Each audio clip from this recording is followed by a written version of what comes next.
Hello guys, it's TCG Fridays here, and today I've got another deck profile for you, and it is Firekings. Now, in my opinion, Firekings should be doing way better in the meta than they actually are, considering how tricky they are to play around. Now, this is my take on Firekings, and after I've went through the deck list quickly, I will then explain each choice and the things you can do with, the cards and why I picked things, etc. So yeah, first of all, we've got a Blaster, we've got 2 Wolfbark, a Firefist Bear, 3 Barong, 3 Yaksha, 3 Garunix, 1 Flamvell Firedog, 3 Onslaught of the Firekings, 3 Circle of the Firekings, 1 Dark Hole, 3 Fire Formation Tenki, 2 Forbidden Lance, 2 Mystical Space Typhoon, 1 Rekindling, 1 Bottomless Trap Hole, 1 Compulsory, 2 Dimensional Prison, 2 Mirror Force, 3 Scale Drain, 1 Solemn Warning, and Torrential Tribute. Obviously, the extra deck can, generally be what you want it to be. This isn't a very extra deck focused deck, but I would highly suggest, obviously running Tiger King and Bujinti Kagesuchi, which is a huge contender. In that sense, obviously Maestroke as well. Kagesuchi is just fantastic because it combos well with Garunix. But yeah, the other cards can generally be, what you want, but obviously you can go into the Heliopolis plays, you can go into the Dragon Knight plays. So yeah, and level 4s are generally quite standard. You want your Abyss Dweller, your Daigusto Emerald, your Cowboy, your Utopia, your Gem Knight for getting over Ophion and other things like that. And then you don't really need Chain as much, but I guess Chain can dump a Garunix to combo with Circle. So yeah, and Diamond Direwolf actually is quite good with this because you can target a Beast Warrior, and obviously this actually activates your Barong, Yaksha, and Garunix's effect, so it's kind of cool in that sense, and Crazy Box and Black Chip of Corn. So yeah, so we'll go over the choices. We've got 1 Dragon Ruler Blaster. So I really don't understand why people wouldn't run the 1 Blaster. It's always live. It works with Skill Drain. It can come back. It's a 2/8 beater. Blaster is just great all round, and I can't understand any justification for not running it, especially because it can get rid of problem cards without being able to be negated. So we've got the 2 Wolfbark. Everybody's like, yeah, only run the 2, don't run the 1, etc. 1s you don't draw enough, 3's too cloggy, but I would say that 2 is completely justified simply because I'm running the 3 Scale Drain. So if I had 3, it's definitely going to be cloggy because more times I'm going to have Scale Drain active on the field. So if I then draw into a Wolfbark when I've got Scale Drain active, it's going to be an issue. But generally, 2, because it's such a good card, 2 is justified enough to use it. Same with Bear. It's a really great card. Obviously, I can get a Tenki, which lets me search a Barong and Yaksha, and I can use its effect to, get rid of that to pop a monster, which is, great. Next, we've got the 3 Barong. Some people only use the 2 Barong, but the fact that Barong can search all your other Firekings, I can see no logical justification for running any less than 3.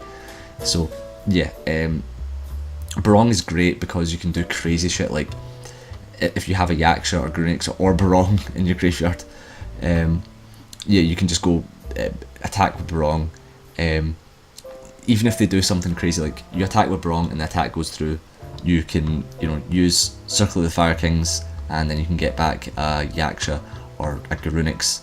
You can get back Garunix, and then you obviously get Barong's effect, and then you can take back another Circle.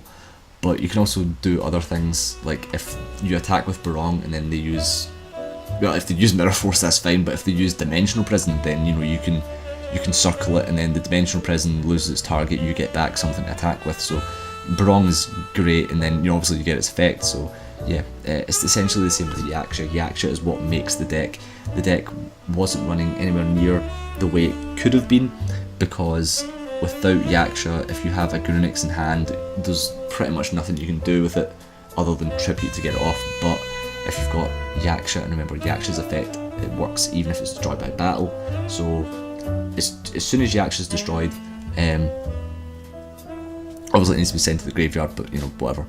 Yaksha's destroyed, you hit the Garunix destroyed, effect activates in the graveyard, standby phase, it comes back and clears all the monsters. So yeah, that's why Yaksha's so good, and you really want to be running Yaksha because it also hits Barong as well. So obviously you can Yaksha a Barong to get back, you know, a Circle or an Onslaught, or even to take one of these to your hand for some reason, you know, whatever. So yeah, Yaksha is just great, and it makes the deck as good as it is. You want to be running the 3 Garunix because if one of them gets removed from play, you know, touch wood, the 3, it means that you've still got 2 left to work with. I initially in my build only ran the 2, but I can understand that maybe without Yaksha 2 is justified, but yeah, the 3 with Yaksha is perfect. You don't need to complain. That is just how it works. Any less and you're hindering yourself. You've got the 1 Fire Dog because Fire Dog searches you know, Barong and Yaksha, and really I don't want to be running any less monsters in this. I definitely want to be, you know, drawing into my monsters. Obviously 10k can run monsters, so it's as if I'm running 17, but that's still, you know, not as much, you know, to consistently draw. So yeah, it seems that Fire Dog and Wolfbark and Bear are kind of there just to fill a bit of space, but they all work great in the deck anyway, so yeah. Next we've got Onslaught. You want to run 3 Onslaught because it's just summon this guy and then get its effect. It's too good, and it's exactly the same with Circle of the Firekings. Circle is better than Onslaught in my opinion, and I see a lot of decks only run the 2, and I do not understand why, because Circle is pretty much the best card. Circle is what starts the Garunix loops, so yeah, it's incredibly defensive as well as offensive. Circle is just insane. It's one of the best support for like any archetype, let's be honest. Dark Hole, whatever. 3 10k because it searches everything aside from like 4 cards, so yeah. It also obviously works with Bear's effect as well. So you just, like, why would you not run 3 when you can run 3? Forbidden Lance and 2 Mystic Waste Typhoon. Now, this is kind of where it's sort of slightly controversial, you could say, because most decks nowadays run 3 MST to compensate for lack of Heavy Storm. Now that makes sense, but generally you want your Barongs for their effect to go off simply because it can search these, and these are, you know, key to the deck. So Forbidden Lance keeps your Barongs safe from things like Deprison and Compulsory and other things like that, which are really not ideal. It also works with Garunix as well, because if they use, for instance, Karma Cut, if they use Karma Cut, then you can lance your Garunix, and your Garunix is safe, and then they have to run over it, and if they run over it, you're still going to get a Barong. So yeah, you know, that's why Forbidden Lance is quite key in this deck, and I don't understand why people wouldn't run Forbidden Lance simply for that reason, because you need to be defensive and think about what's going to happen. So 2 MST because it's not as vital as the Forbidden Lance in this deck is anyway. Then you've got the 1 Rekindling. It's pretty much always live. In it, you've got like 6 targets that are all searchable, 7 targets that are all searchable, and you know, I'd say that I'd like to run more than 1 Rekindling, but I really just generally can't find any room. I can't think of anything else I would probably, you know, I'd like to take out. There's just no room. But Rekindling is obviously a great card, and you know, it can set you up for the OTK easily. So yeah, Rekindling 1 targets, it's quite self-explanatory really.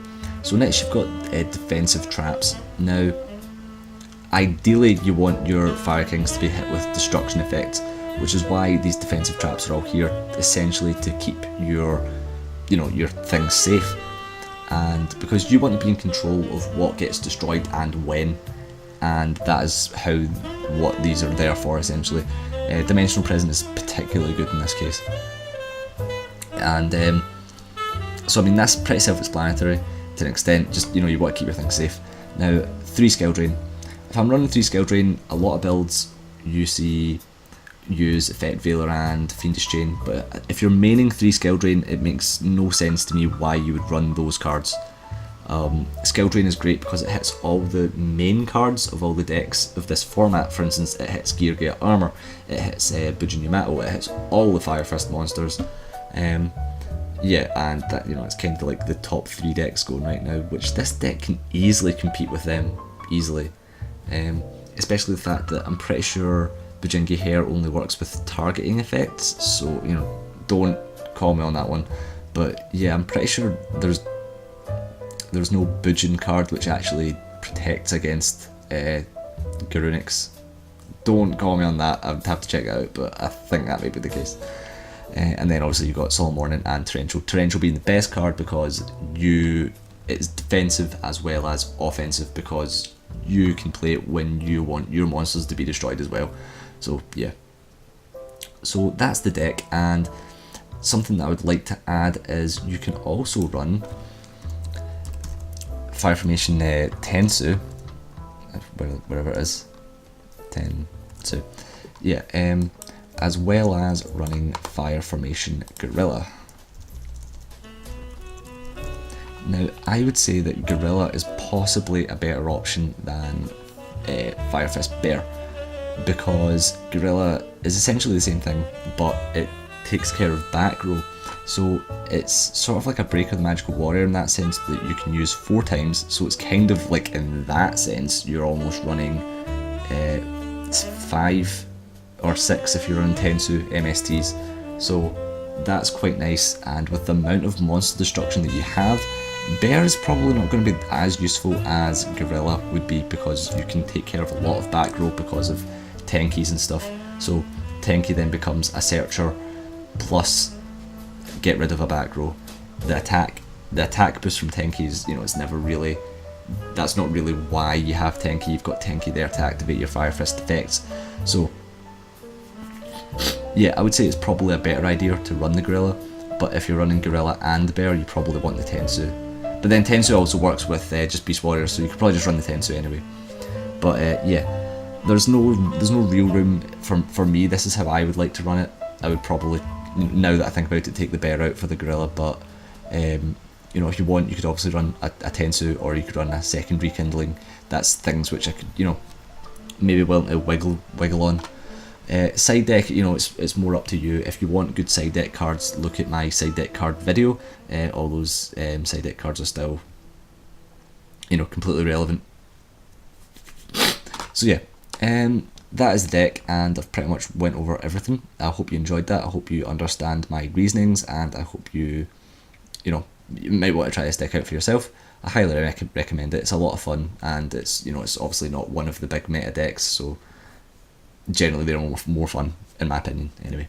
But yeah, hope you enjoyed that, guys, and I'll see you in the next video. Hey guys, remember to subscribe for more deck profiles, matches, box openings, Yu-Gi-Oh discussions and more. A new video up every day, hopefully.